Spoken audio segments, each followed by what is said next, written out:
Top headlines. Visakha steel plant పై కేంద్ర మంత్రి రామ్మోహన్ నాయుడు కీలక ప్రకటన చేశారు. విశాఖ స్టీల్ ప్లాంట్ ప్రైవేటైజేషన్ జరగదని స్పష్టం చేశారు. విశాఖ రైల్వే జోన్కు భూమి విషయంలో ఉన్న సమస్యను పరిష్కరించే ప్రయత్నం చేస్తున్నామని వివరించారు. ఏపీ ఆర్థిక వ్యవస్థ సరిగా లేదనే విషయానికి కేంద్రం దృష్టికి తీసుకెళ్లామని తెలిపారు. కేంద్ర బడ్జెట్ ఏపీకి న్యాయం జరిగేలా ఉంటుందని చెప్పారు. మినిస్ట్రీస్ పరంగా ఒక డిపార్ట్మెంట్, అలాగే కేంద్ర పరంగా ఉన్నటువంటి మినిస్ట్రీస్ ఒక డిపార్ట్మెంట్ అటాచ్ చేసి వాళ్ళిద్దరి మధ్యలో రాష్ట్రానికి కేంద్రానికి మధ్యలో వారధిగా ఎంపీలని ఈరోజు అదనంగా ఒక బాధ్యత ముఖ్యమంత్రి వర్యులు మాకు అప్పచెప్పడం జరిగింది. మరి ఆ బాధ్యత సక్రమంగా నిర్వర్తించి ఈరోజు ఆంధ్రప్రదేశ్ రాష్ట్రాన్ని కష్టాల ఊబిలో నుంచి, అప్పుల ఊబిలో నుంచి, ఈ ఆర్థిక నష్టం నుంచి బయటకు తీసుకొని రావాలనంటే కేంద్రం తాలూకా సహకారం ఎంతైనా ఉండాల్సినటువంటి అవసరం ఉంది. కాబట్టి కేంద్రం ఇస్తున్నటువంటి నిధుల కంటే కేంద్ర పథకాలు కూడా ఏవైతే ఉన్నాయో వాటిని కూడా సద్వినియోగం చేసుకోవడానికి మా ఎంపీలు మరి ఇచ్చినటువంటి బాధ్యతల్ని సక్రమంగా నిర్వర్తించి రేపు భవిష్యత్తులో కార్యక్రమాలు ముందుకు నడిపిస్తామని కూడా తెలియజేస్తున్నాను. ఆ లిస్టుల ప్రకారం ఎవరికి ఏది ఇచ్చారన్నది కూడా తర్వాత మీడియా మిత్రులతో మేము షేర్ చేయడం కూడా జరుగుతుంది. ఇంకా మేము ఉత్తరాంధ్ర ప్రాంతం నుంచి కూడా స్టీల్ ప్లాంట్ తాలూకు అంశాన్ని మేము తీసుకొని వచ్చాం. అది ఖచ్చితంగా ప్రైవేటైజేషన్ చేసే పరిస్థితి లేదని కూడా ఘంటాపదంగా మేము ఈ సందర్భంగా తెలియజేసుకుంటున్నాం. దానికి కావాల్సినటువంటి కోఆర్డినేషన్ అంతా కూడా మేము కేంద్ర ప్రభుత్వంతో చేస్తామని మరొకసారి ఈ సందర్భంగా తెలియజేస్తున్నాం. అంతేకాకుండా ఆ స్టీల్ ప్లాంట్ని కూడా ఈరోజు మళ్ళీ రివైవ్ చేయడానికి ముందుకు నడిపించడానికి మన విజయనగరంలో మెగ్నీషియం తాలూకా మైన్స్ ఉన్నాయి గర్భంలో, అలాగే శాండ్ మైన్స్ కూడా అక్కడ ఉన్నాయి. అది స్టేట్ గవర్నమెంట్ కేటాయించాలి, రెన్యువల్ చేయాలి ఆ లీజెస్ కూడా, అవి కూడా మేము ప్రస్తావించాం. ఇమీడియట్ గా ఆ లైసెన్స్లన్నీ కూడా రెన్యువల్ చేయాలని చెప్పి ముఖ్యమంత్రి గారు కూడా ఆదేశించడం జరిగింది. కాబట్టి స్టీల్ ప్లాంట్ కి సంబంధించి ఎంత పట్టుదలతో కార్యక్రమాలు చేస్తున్నామన్న దానికి అది కూడా ఒక ఉదాహరణను కూడా తెలియజేసుకుంటున్నాం. అలాగే రైల్వే జోన్ తాలూకా ఇష్యూ, మరి 10 సంవత్సరాలుగా నేను చాలా కష్టపడ్డాను రైల్వే జోన్ గురించి. అది కూడా ఈరోజు ఒక ల్యాండ్ తాలూకా సమస్య వల్ల ఆగిపోయింది. దాని మీద కూడా అక్కడ వైజాగ్ లో కలెక్టర్ గారితో అక్కడ ఉన్నటువంటి డిపార్ట్మెంట్స్ అందరితో మాట్లాడాం. దీని మీద మరి పల్లా శ్రీని గారు, భరత్ గారు, అలాగే అక్కడ ఉన్నటువంటి ప్రజాప్రతినిధులు అందరూ కూడా తరచూ దీని మీద కూడా సంప్రదింపులు జరుపుతున్నారు. రైల్వే జోన్ కి కావాల్సినటువంటి ల్యాండ్ ని కూడా స్పీడప్ చేసి అతి త్వరలో అది కూడా ఆపరేషన్స్ అన్ని కూడా స్టార్ట్ చేసే విధంగా చర్యలు తీసుకుంటామని కూడా ఈ కార్యక్రమంలో మేము మాట్లాడుకున్నాం. అది పబ్లిక్ కూడా ఈ సందర్భంగా తెలియజేస్తున్నాం.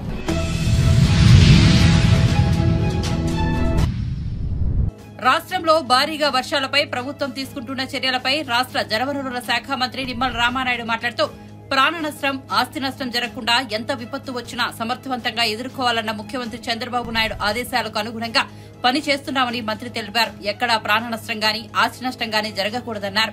అధికారులు, సిబ్బంది క్షేత్రస్థాయిలోనే మకాం వేసి ఎప్పటికప్పుడు అంచనా వేసుకోవాలని ఆదేశించారు. బియ్యం, నిత్యావసర సరుకులు, కూరగాయలు, గ్యాస్ తదితర సామాగ్రి సిబ్బందితో రెవెన్యూ అధికారులు సిద్దం చేసుకోవాలన్నారు. అందరినీ కూడా అప్రమత్తం చేయడం జరిగిందని చెప్పి తెలియజేసుకుంటూ, అదేవిధంగా ఏటుగొట్టు పటిష్టతకు కూడా ఈరోజు చూస్తే ఏదైతే ధవళేశ్వరం బ్యారేజ్ దగ్గర మరి 3,04,000 క్యూసిక్ల నీరుని వేళ అవుట్ఫ్లో వస్తూ ఉన్నటువంటి పరిస్థితి. అదేవిధంగా ఈరోజు భద్రాచలంలో 5,45,600 అక్కడ అవుట్ఫ్లో ఉన్నటువంటి పరిస్థితి. ఫోర్కాస్ట్ ద్వారా ఇది ఇంకా పెరిగేటువంటి పరిస్థితి ఉన్నందున ఆ ఏటుగొట్టుల పటిష్టతకు కూడా ఆ యొక్క ఇసుక బస్తాలు, శాండ్ బ్యాగ్స్, అదేవిధంగా సరువు బాదులు ఇటువంటి సామాగ్రిని అంతా కూడా సిద్ధం చేసుకోవాలని ఆ కన్జర్వేటివ్ డిపార్ట్మెంట్ వారికి కూడా ఆదేశాలు ఇవ్వడం జరిగింది. అదేవిధంగా ఏదైతే మరి ఇప్పుడు ఉన్నటువంటి డ్యామ్స్ అంటే పర్టికులర్గా ఏదైతే స్పిల్వేస్ కానీ, అదేవిధంగా అవుట్ఫాల్ స్లూయిస్ కానీ, ఇట్లా ఏదైతే వాటికి సంబంధించినటువంటి గేట్స్ కానీ, షట్టర్స్ కానీ ఏవైతే ఉన్నాయో ఎప్పటికప్పుడు పరీక్షించుకుంటూ వాటి పనితీరును కూడా సమీక్షించుకోవాలని చెప్పేసి కూడా ఆదేశాలు ఇవ్వడం జరిగింది.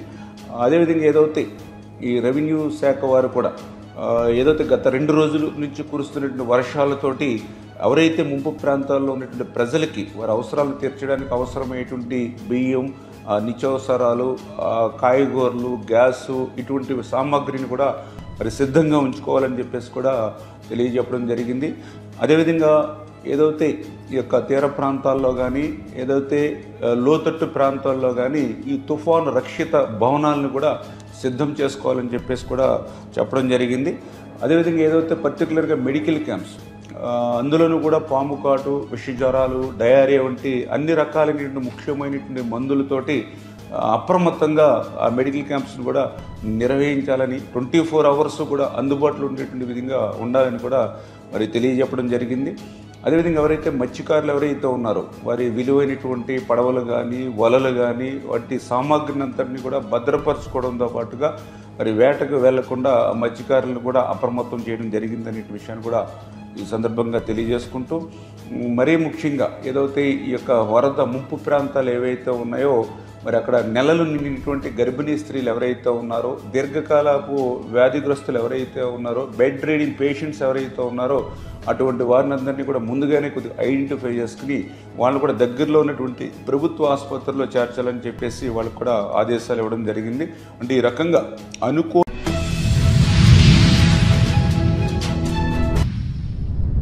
టీడీపీ ఎమ్మెల్యే పులివర్తి నాని తీరుపై చంద్రగిరి మాజీ ఎమ్మెల్యే చెవిరెడ్డి భాస్కర్ రెడ్డి మండిపడ్డారు. వ్యక్తిగత విమర్శలు సరైనవి కాదు, మనిషిలో నిజాయితీ లేనప్పుడు వ్యక్తిగత విమర్శలు చేస్తారంటూ ధ్వజమెత్తారు. శనివారం ఆయన మీడియా సమావేశంలో మాట్లాడుతూ గత 10 ఏళ్లు ఎమ్మెల్యేగా ఉన్న తాను ఏ ఒక్క టీడీపీ నేత కార్యకర్తను కూడా వేధింపులకు గురి చేయలేదన్నారు. 2014 నుంచి 19 వరకు టీడీపీ ప్రభుత్వంపై పోరాటం చేశాం. నాపై ఎన్నో కేసులు నమోదు చేసినా పోరాడా. గతంలో మా పార్టీ కోసం ఎన్నో దెబ్బలు తిన్నా. నేనెప్పుడూ పార్టీ కోసమే పనిచేశానని తెలిపారు. నేను ఏ బాధ్యత తీసుకున్నా సమర్థవంతంగా నిర్వహించాను. టీడీపీ అధ్యక్షుడిగా నువ్వు ఏ రోజైనా పోరాటాలు చేశావా? టీడీపీ ప్రభుత్వం హయాంలో 2014 నుంచి 19 మధ్య నాపై 88 కేసులు పెట్టారు. 7 నెలలు జైల్లో పెట్టారంటూ చెవిరెడ్డి ధ్వజమెత్తారు. 7 నెలల పాటు సుమారుగా జైల్లో పెడితే సింగిల్ సెల్లో వేస్తే కూడా భరించారు.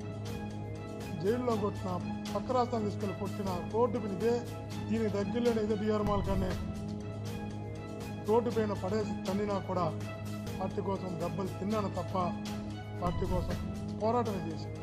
మరి మీరేం చేశారు? మీరు ఖచ్చితంగా సమాధానం నేను అడుగుతున్నా కాదు, మీ పార్టీకి సంబంధించినటువంటి నాయకులు మిమ్మల్ని అడుగుతున్నారు. భాస్కర్ రెడ్డి అడిగినటువంటి ప్రశ్నకు నేరుగా సమాధానం చెప్పు, పక్కదారులు పట్టించుకోవాలి, డైవర్ట్ చేయకూడదు. నేను స్ట్రైట్గా ఈరోజు మీ ద్వారా ఒక్కటే అడుగుతున్నా. అడిగిన క్వశ్చన్ అండ్ ఆన్సర్కే నువ్వు ఆన్సర్ చెప్పగలిగింది, ఎందుకంటే ఇది నీ వ్యక్తిత్వానికి సంబంధించి. వైఎస్ఆర్ కాంగ్రెస్ పార్టీ అధికారంలోకి వచ్చిన 2019 నుంచి 2024 వరకు నీ 2 క్వారీలు 1 గంట అయినా ఒకే 1 గంట అయినా ఏ రోజైనా మూసారా అని అడుగుతున్నా. నువ్వు లేదు కదా. నీ అఫిడవిట్లనే పేర్కొన్నారు, మీరు మీ అఫిడవిట్లనే పేర్కొన్నారు. నాకు 12 లారీలు ఉన్నాయి ట్రాన్స్పోర్ట్, పిఆర్ ట్రాన్స్పోర్ట్. అఫీషియల్గా అన్అఫీషియల్గా ఇంకా చాలా మంది ఉంటుంది, డీలీ తీసుకుని రకరకాల. నీ 12 లారీలు ఏ రోజైనా ఒక్క రోజైనా ఒక్క లారీ అయినా ఏ రోజైనా ఆపారా అని అడుగుతుంది. మీకున్నటువంటి స్టోన్ పాలిషింగ్ ఇండస్ట్రీ ఏదైతే ఉందో కరెంట్ ఛార్జీలు మీరు బకాయి ఉన్న మాట వాస్తవమే కదా. నీ పాలిషింగ్ ఇండస్ట్రీ కొనసాగిందా లేదా అని అడుగుతుంది. ఈ క్వారీలకైనా ఇండస్ట్రీకైనా దేనికైనా కూడా ఎన్ఓసి కావాలి, పొల్యూషన్ సర్టిఫికేట్ కావాలి, ఎన్విరాన్మెంట్ క్లియరెన్స్ సర్టిఫికేట్ కావాలి. క్వారీలు వెత్తాలన్నప్పుడు అది బ్లాక్ గ్రానైట్ క్వారీలు పర్మిట్లు కావాలి. ఇన్ని పర్మిషన్లు నిత్యం ప్రభుత్వంతో అవసరపడతాయి. ఈ 5 సంవత్సరాలని ఇండస్ట్రీకి కానీ మీ క్వారీలకు కానీ ఎప్పుడైనా ఎన్ఓసి కానీ పొల్యూషన్ కంట్రోల్ సర్టిఫికేట్ కానీ ఎన్విరాన్మెంట్ సర్టిఫికేట్ కానీ చివరికి పర్మిట్లు అయినా కూడా ఎప్పుడైనా ఒక్క రోజైనా నీకు ఆగాయా అని అడుగుతున్నా. ఎప్పుడు ఆగలేదు కదా. ఏమీ నీ ప్రభుత్వంలో గత 5 సంవత్సరాల్లో పెండింగ్ లేవు కదా.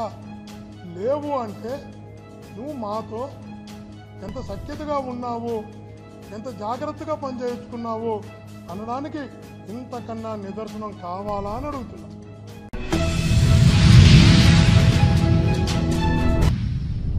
కూటమి ప్రభుత్వం వచ్చాక తిరుమల భక్తుల్లో ఆనందం కల్పిస్తోందని ఏపీ హోంమంత్రి అనిత అన్నారు. గతంలో కంటే ఇప్పుడు కొండపై సౌకర్యాలు బాగున్నాయని భక్తులు చెబుతున్నారని మంత్రి తెలిపారు. శనివారం వీఐపీ ప్రారంభ విరామ దర్శన సమయంలో కుటుంబ సభ్యులతో కలిసి అనిత తిరుమల శ్రీవారిని దర్శించుకున్నారు. టీటీడీ ఆలయ అధికారులు ఆమెకు స్వాగతం పలికి దర్శన ఏర్పాట్లు చేశారు. దర్శనం అనంతరం పండితులు ఆశీర్వచనం చేసి స్వామివారి తీర్థ ప్రసాదాలను అందజేశారు.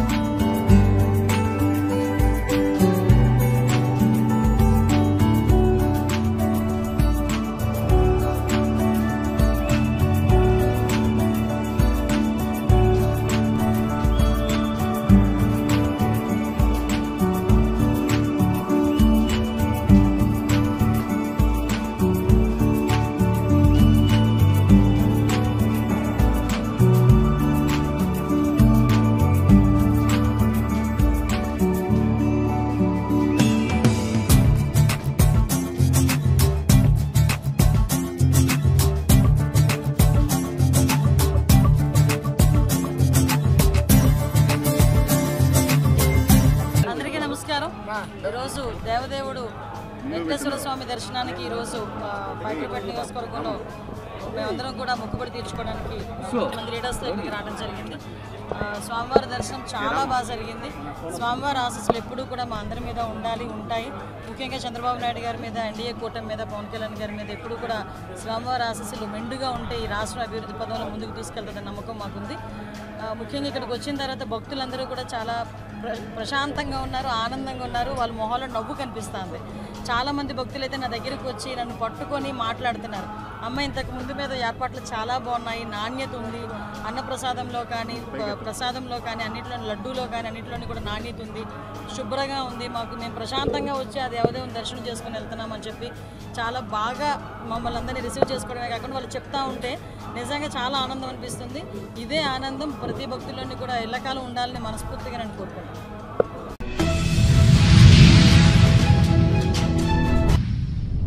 ముఖ్యమంత్రి చంద్రబాబు ఆదేశాల ప్రకారం భారీ వర్షాలు, వరదలతో ఇబ్బంది పడుతున్న ప్రజలను పునరావాస కేంద్రాలకు తరలించడం జరిగింది. నిడదవోలు, నల్లజర్లలో పునరావాస కేంద్రాలను జిల్లా కలెక్టర్ పి ప్రశాంతి పరిశీలించి అధికార యంత్రాంగానికి తగు సూచనలు చేశారు.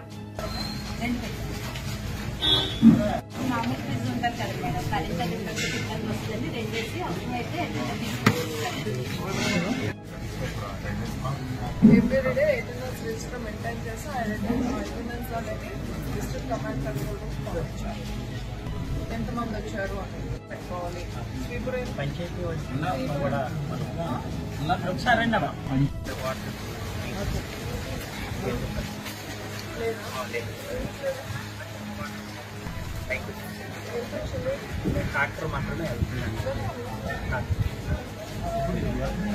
ప్రస్తుతానికి ఎక్కడ ఆంజనేయపురం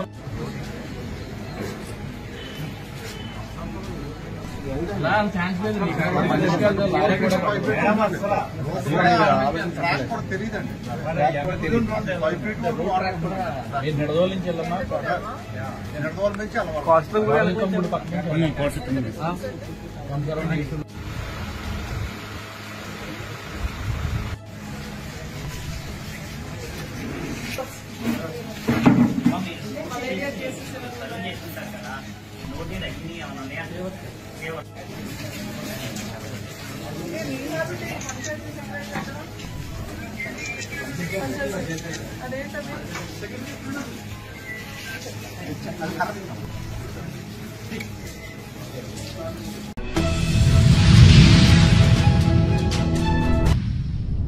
రాజ్యాంగాన్ని పరిరక్షిస్తున్నామని చెబుతున్న కాంగ్రెస్ ప్రభుత్వం రాజ్యాంగాన్ని అడుగడుగునా తుంగలో తొక్కుతోందంటూ బీఆర్ఎస్ కార్యనిర్వాహక అధ్యక్షుడు మాజీ మంత్రి కేటీఆర్ ఆరోపించారు.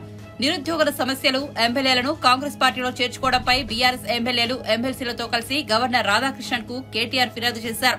కాంగ్రెస్ పార్టీ ఇచ్చిన ప్రతి హామీ అమలు చేసే విధంగా ప్రధాన ప్రతిపక్షంగా పోరాడతామని కేటీఆర్ స్పష్టం చేశారు. ప్రజాస్వామికంగా విద్యార్థుల మీద దాడులు, నిర్బంధాలు, కేసులు, న్యాయం అడిగిన విద్యార్థుల మీద లాఠీలు విరగొడుతూ ఒక భయానకమైన వాతావరణం. తెలంగాణ ఉద్యమ సమయంలో ఎట్లా అయితే యూనివర్సిటీలలో, కాలేజీ క్యాంపస్లలో, హైదరాబాద్లో ఒక భయానకమైన వాతావరణం ఆనాడు విద్యార్థుల మీద దాడుల్లో చూసినామో అదే రకమైన వాతావరణం మళ్ళీ తిరిగి ఈరోజు పునరావృతం అవుతుందని చెప్పి గవర్నర్ గారి దృష్టికి తీసుకొని రావడం జరిగింది. ముఖ్యంగా గవర్నర్ గారికి చెప్పింది ఏమంటే, మొదటి సంవత్సరంలోనే, ప్రభుత్వం ఏర్పడ్డ మొదటి సంవత్సరంలోనే 2 లక్షల ఉద్యోగాలు ఇస్తామన్న రాహుల్ గాంధీ గారి మాట, జాబ్ క్యాలెండర్ అని చెప్పి పత్రికల్లో పుంకాను పుంకాలుగా ఫ్రంట్ పేజీల్లో ఇచ్చిన అడ్వర్టైజ్మెంట్లు ఇవన్నీ కూడా వారి దృష్టికి తీసుకొచ్చినాం. గ్రూప్ 1, గ్రూప్ 2, గ్రూప్ 3 ఈ 3 నోటిఫికేషన్లు కూడా గతంలో కేసీఆర్ గారు ముఖ్యమంత్రిగా ఉన్ననాడు ఇచ్చిన వాటిని తిరిగి రద్దు చేసి కొత్త వాటిని ఇస్తాం, పోస్టుల సంఖ్య పెంచుతామని చెప్పి కాంగ్రెస్ పార్టీ ఇచ్చిన మాటను గుర్తు చేసినాం. దాంతోపాటు జాబ్ క్యాలెండర్ ఇంతవరకు నిలబెట్టుకోలేదు, ఒక్క నోటిఫికేషన్ కూడా ఇవ్వలేదు అనే మాట కూడా గవర్నర్ గారి దృష్టికి తీసుకొచ్చినాం. దాంతోపాటు మెగా డిఎస్సి అన్నారు, అది కూడా చేయలేదు. నిరుద్యోగులకు నిరుద్యోగ భృతి ఇస్తాం 4000 ఉద్యోగం దొరికే వరకు అన్నారు, అది కూడా చేయలేదనే మాట కూడా గవర్నర్ గారి దృష్టికి తీసుకొచ్చినాం. అన్నిటికీ మించి సిటీ సెంట్రల్ లైబ్రరీలో ఉన్న చదువుకుంటున్న విద్యార్థులను బయటికి ఇచ్చుకొని రావడం, ఉస్మానియా యూనివర్సిటీ హాస్టల్లో ఉన్న విద్యార్థులను ఇవాళ వారి మీద దాడులు చేసి మరి పోలీసులు అప్రజాస్వామికంగా వ్యవహరించడం, ఇవన్నీ కూడా గవర్నర్ గారి దృష్టికి చాలా వివరంగా మేమందరం కూడా వివరించి చెప్పడం జరిగింది. గవర్నర్ గారు చాలా గట్టిగా స్పందించినారు. హోమ్ సెక్రటరీని నేను పిలుచుకుంటాను, తప్పకుండా అన్ని వివరాలు అడుగుతాను. విద్యార్థుల మీద ఈ రకంగా జరగడం మంచిది కాదు అని కూడా వారు అన్నారు.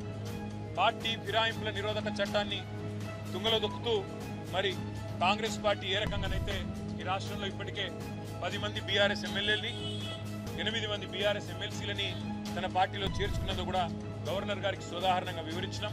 మేము ఇప్పటికే న్యాయ పోరాటం చేస్తున్న విషయం కూడా గవర్నర్ గారికి చెప్పాం. స్పీకర్ గారిని కలిసి అభ్యర్థించింది కూడా చెప్పినాం, తేదీలతో సహా. ఒక అభ్యర్థి అయితే ఖైరతాబాద్ ఎమ్మెల్యేగా బీఆర్ఎస్ టికెట్ మీద గెలిచి మొన్న పార్లమెంట్ కాంగ్రెస్ టికెట్ మీద పోటీ చేసిన విషయాన్ని కూడా వారికి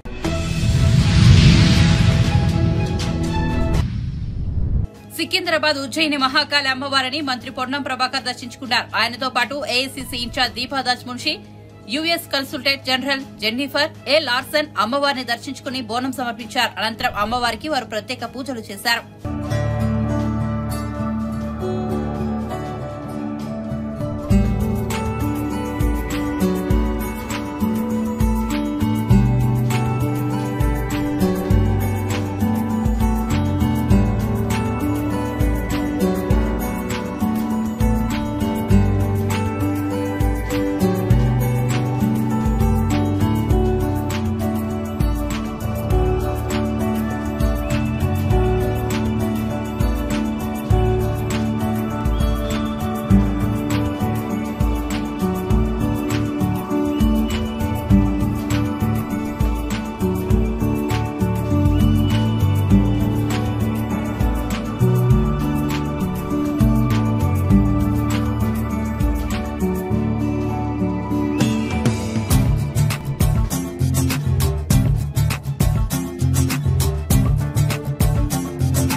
మాజీ ముఖ్యమంత్రి జగన్ వినుకొండ పర్యటన తీరుపై గుంటూరు జిల్లా జనసేన అధ్యక్షుడు గాదె వెంకటేశ్వరరావు మండిపడ్డారు.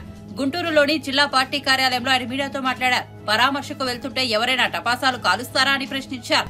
చిక్కని చిరునవ్వుతో పరామర్శించడం జగన్ కే చెల్లిందని దుయ్యబట్టారు. వినుకొండలో వైఎస్ఆర్సీపీ శ్రేణులు ఫ్లెక్సీలు చించి కవ్వింపు చర్యలకు పాల్పడ్డారని ఆరోపించారు. వెళ్లేటటువంటి వ్యక్తి ఇంట్లో నుంచి బయటకు వచ్చిన దగ్గర నుంచి పాయింట్లే రకంగా పెట్టుకున్నాడు. చూడండి, వినుకొండ వెళ్లేదాకా రోడ్డు మీద జనాన్ని పెట్టడం, మరీ దుర్మార్గం ఏంటంటే కొన్నిసార్లు పూలు జల్లారంట. చనిపోయిన కుటుంబానికి ఒక నాయకుడు పరామర్శలోకి వెళ్తుంటే ఆ నాయకుడి మీద పూలు జల్లి కొబ్బరికాయలు కొట్టి క్రాకర్స్ పేల్చడం, దీనికి వీళ్ళు టైటిల్స్ పెట్టుకోవటం, గర్జనలు, వాన్లో కూడా అభిమానాలు. అంటే ఎంత దిగజారిపోయి ప్రవర్తిస్తున్నాడు ఈ జగన్మోహన్ రెడ్డి అనే వ్యక్తి. ఒకసారి ప్రజల ఆలోచన చేయండి. మరి ఇదే వ్యక్తి ముఖ్యమంత్రిగా ఉన్నప్పుడు ఈ జిల్లాలో ఎక్కడి నుంచైనా అక్కడికి వెళ్ళినప్పుడు అంటే ఒకట్లా చూసారు కదా మీరు, 2 కిలోమీటర్లు 4 కిలోమీటర్లు కూడా హెలికాప్టర్ వాడినటువంటి వ్యక్తి ఇవాళ ఫస్ట్ టైం రోడ్డు మీద వచ్చాడు. యుద్ధ వాతావరణం సృష్టిస్తూ మీరు ఉన్న ఫ్లెక్సీలన్నింటినీ చించుకుంటూ మళ్ళీ అక్కడ రెచ్చగొట్టే పనులు అనమాట. అంటే తెలుగుదేశం వాళ్ళు కానీ మా జనసేన పార్టీ కానీ బీజేపీ వాళ్ళు కానీ కుర్రాళ్ళు అయినా రెచ్చిపోయి గొడవకు వస్తే దాన్ని ఇక్కడ మళ్ళీ ఇంకొక యుద్ధ వాతావరణం సృష్టించి దాన్ని నెగిటివ్గా తీసుకెళ్లాలనే ఒక కుసంస్కారంతో నిన్న నువ్వు వినుకొండ యాత్ర చేపట్టి అక్కడ పోయి మాట్లాడావా, పోనీ వెళ్తావన్నా, మళ్ళీ ఎక్కడ పోయి నీ చిక్కటి చిరునవ్వే, చనిపోయిన దగ్గర కూడా చిక్కటి చిరునవ్వే. నువ్వు ఏనాడైనా ప్రతిపక్షంలో ఉన్నప్పుడు అంతకుముందు కానీ ముఖ్యమంత్రి అయినప్పుడు కానీ ఏదన్నా ఒక కెలామిటీ వస్తే ఆ కెలామిటీని అడ్రస్ చేసిన సందర్భంలో నువ్వు ప్రజల కోసం ఏదైనా ఒక మంచి పని చేయడం ధర్నా చేసిన సందర్భంగా నీకు ఇవాళంటే ఇలా కార్యకర్తలను అంత చంపుతారని చెప్పి ఢిల్లీ వెళ్ళి ధర్నా చేస్తాడట. నేను చెప్తున్నాను జగన్మోహన్ రెడ్డి గారు, నీ ఎమ్మెల్యేలు వస్తారా నీ వెనకాల ఢిల్లీకి? నీతో పాటు 10 మంది గెలిచినటువంటి నీ ఎంపీలు వస్తారా? 2-3 గెలిచారు కదా, వాళ్ళు ఎవరు వస్తారు? వాళ్ళు లేదు, ఇంతకుముందు నువ్వు ఇచ్చినటువంటి ఎమ్మెల్సీలు ఉన్నారు, ఎమ్మెల్సీలు ఎవరు వస్తారు నీకు? నీకు ఎట్లాగో ఢిల్లీలో ఏ ఒక్క పార్టీ కూడా నీకు సపోర్ట్ చేయదు. నీ పార్టీలో ఉన్నటువంటి గెలిచినటువంటి ప్రజాప్రతినిధులైనా ఎంతమంది నీకు సపోర్ట్ చేస్తారో తెలుసా నీకు?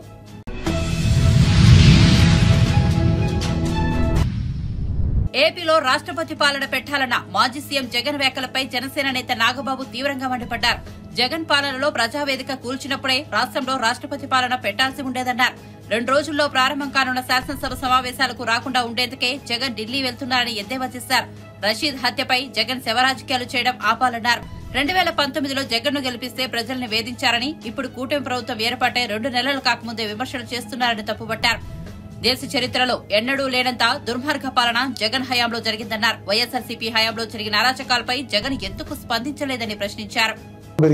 పిచ్చోడు చేసి రోడ్ల మీద చొక్కా కూడా లేకుండా పోలీసులతో తన్నించి, మీ యొక్క అనుము పోలీసులు తన్నించి ఆఖరికి అతను చచ్చిపోయేలా చేశారే, అప్పుడు మీకు ఎటువంటి కామెంట్ చేయాలనిపించలేదా? వాళ్ళ అక్కని కొంతమంది వైసీపీ కార్యకర్తలు, గూండాలు సెక్సువల్గా హెరాస్ చేస్తుంటే అడ్డుకున్న అమర్నాథ్ అనే బీసీ కుర్రోడిని, మైనారిటీ తీరిన కుర్రోడిని పెట్రోల్ పోసి కాల్చి చంపేశారు కదా, అప్పుడు కూడా మీకేమి రియాక్ట్ అవ్వలేదా? మీరు సంపాదించే వాళ్ళు ఏదో వాళ్ళ పూర్వీకుల ఆస్తులు 100 గజాలు, 200 గజాలు, 300 గజాలు, 400 గజాలు ఉంటే వాటిని అడ్డగోలుగా కబ్జా చేసి భయపెట్టి స్వాధీనం చేసుకున్నారే, అది మీ దృష్టికి రాలేదా? ఇన్ని కేసులు చూసాం మేము ప్రజల్లో తిరుగుతుంటే. ఏ రోజు మీ నోట్ల నుంచి ఒక్క మాట కూడా రాలేదా? అది రైట్ అంటారా? ఏపీ ల్యాండ్ టైటిలింగ్ యాక్ట్ అని పెట్టి ప్రజల ఆస్తులను కాజేయటానికి మీరు ఎంత కుట్ర పన్నారు. దాన్ని మేము సమర్థవంతంగా ఎదుర్కొని ప్రజలకు తెలియబట్టాక ప్రజలు వాళ్ళు సేవ అయ్యారు. మీ దుర్మార్గమైన పరిపాలన నుంచి అది మీకేమి తెలీదా?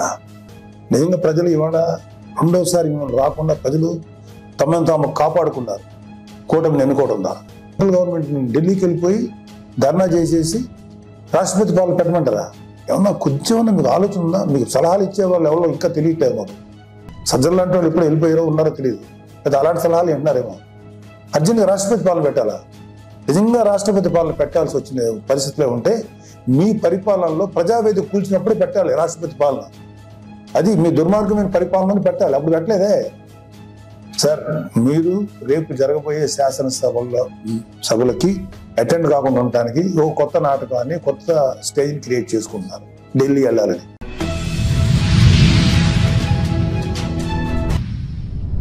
ఎడతెరిపి లేకుండా కురుస్తున్న వర్షాలకు గోదావరికి వరద ఉధృతి పెరిగింది.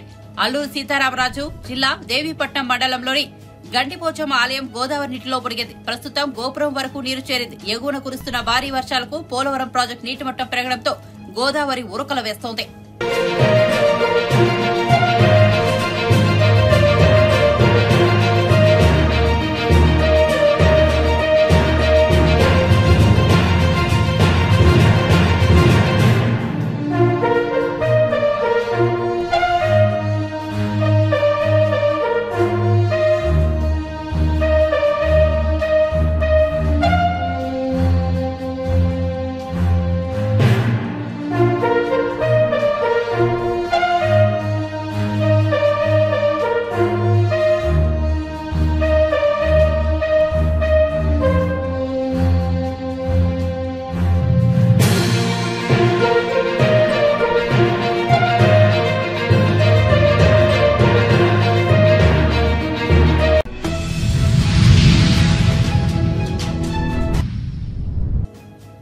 శ్రీవారిని ప్రముఖ సినీ నటుడు శ్రీకాంత్ దర్శించుకున్నారు. శనివారం వీఐపీ ప్రారంభ విరామ దర్శన సమయంలో కుటుంబ సభ్యులతో కలిసి ఆయన స్వామివారి సేవలో పాల్గొన్నారు. టీటీడీ ఆలయ అధికారులు వారికి స్వాగతం పలికి దర్శన ఏర్పాట్లు చేశారు. గర్భాలయంలో స్వామివారిని దర్శించుకుని మొక్కులు చెల్లించుకున్న శ్రీకాంత్ కుటుంబానికి రంగనాయకుల మండపంలో పండితులు ఆశీర్వచనం చేసి స్వామివారి తీర్థ ప్రసాదాలను అందజేశారు.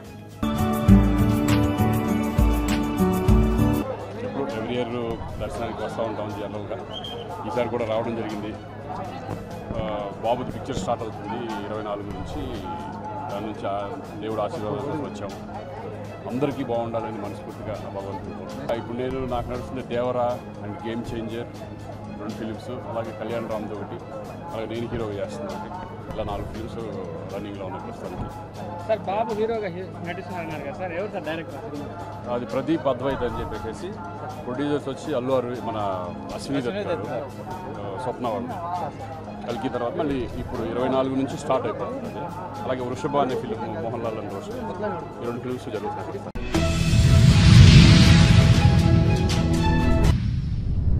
ఆంధ్రప్రదేశ్ ఒడిశా సరిహద్దుల్లో ఎడతెరిపి లేకుండా కురుస్తున్న వర్షాలకు వాగులు వంకులు పొంగిపొర్లుతున్నాయి. భారీ వర్షాలకు జనజీవనం అస్తవ్యస్తమైంది. ఏపీ ఒడిశా తెలంగాణ సరిహద్దు మల్కనగిరి వద్ద జాతీయ రహదారిపై వరద నీరు ప్రవహిస్తోంది. దీంతో ఆ జిల్లా నుంచి రాకపోకలు నిలిచిపోయాయి. కోటేరు వద్ద రహదారి మీద నుంచి 7 అడుగుల మేర వరద ప్రవహిస్తుండటంతో కలిమిల భద్రాచలం వెళ్లే మార్గాల్లో రాకపోకలు నిలిచిపోయాయి.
ఎడతెరిపి లేకుండా కురుస్తున్న వర్షాలకు అల్లూరు జిల్లాలోని మారుమూల గ్రామాల ప్రజలు అవస్థలు పడుతున్నారు. వరద ఉధృతికి ముంచంగిపుట్టు మండలంలో రాకపోకలు స్తంభించి గిరిజనులు అవస్థలు పడుతున్నారు. వరద ప్రవాహంలో వాహనాల రాకపోకలు సాగించేందుకు వీలు లేకపోవడంతో బైక్ను ఎత్తుకుని వెళ్లాల్సిన పరిస్థితి నెలకొంది. గత ప్రభుత్వం నిర్లక్ష్యం వల్ల లక్ష్మీపురం పంచాయతీ వద్ద వంతెనల పనులు నేటికీ పూర్తి కాలేదు. లక్ష్మీపురం పంచాయతీ పరిధిలో 19 గ్రామాలు ఉండగా 11 గ్రామాలకు వంతెనలు నిర్మించాల్సి ఉంది.